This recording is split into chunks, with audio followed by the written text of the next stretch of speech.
પગનો દુખાવો ક્યારેય નહીં થાય. પગનો દુખાવો એક એવી પ્રોબ્લેમ છે જ્યારે આપણે રાત્રે સુવા જાય છે અને આપણે પગમાં જ્યારે બહુ બધો દુખાવો થાય છે, આપણે ઊંઘ નથી આવતી.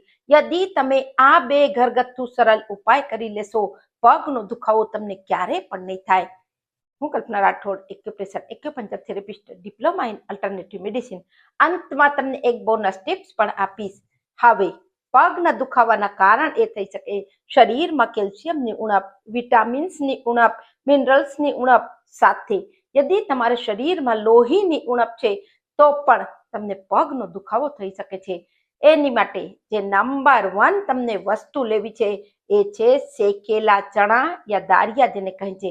અનેક પોષક તત્વ એની અંદર હોય છે, કેલ્શિયમ હોય છે, વિટામિન હોય છે, અનેક પોષક તત્વોની સાથે ફાઈબર પણ હોય છે અને એની સાથે તમને 20 થી 25 દાણા કિસમિસ એટલે જેને રેઝિન કહે છે, કિસમિસના 20 થી 25 દાણા અને 50 ગ્રામ જેટલા એક નાની વાટકી શેકેલા ચણા, ફોડેલા ચણાને તમે સૂર્યાસ્ત પહેલા દિવસ દરમિયાન એકવાર તમે ચાવી ચાવીને ખાઈ લેજો.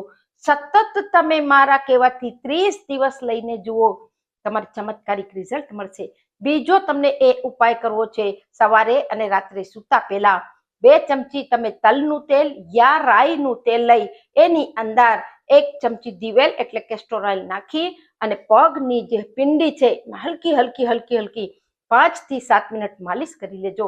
હવે અંતની જે બોનસ ટિપ્સ છે એ ટિપ્સ એ છે કે બંને સમય ભોજનની બાદ તમે એક આટલું ટોપરું લઈ લેજો, એટલે 3 ઇંચ જેટલું કમસે કમ એટલું ટોપરું લઈ અને એ ટોપરાને ચાહે લીલું હોય ચાહે સૂકું હોય એને પણ તમે ચાવી ચાવીને ખાઈ લેજો. ટોપરાના અંદર પણ અનેક પોષક તત્વોને સાથે એક એવું ઓઇલ હોય છે જે ઘસારોનો દુખાવો દૂર કરે છે, સાથે કેલ્શિયમ પણ પ્રચુર પ્રમાણમાં હોય છે. વધુથી વધુ લોકોને શેર કરો.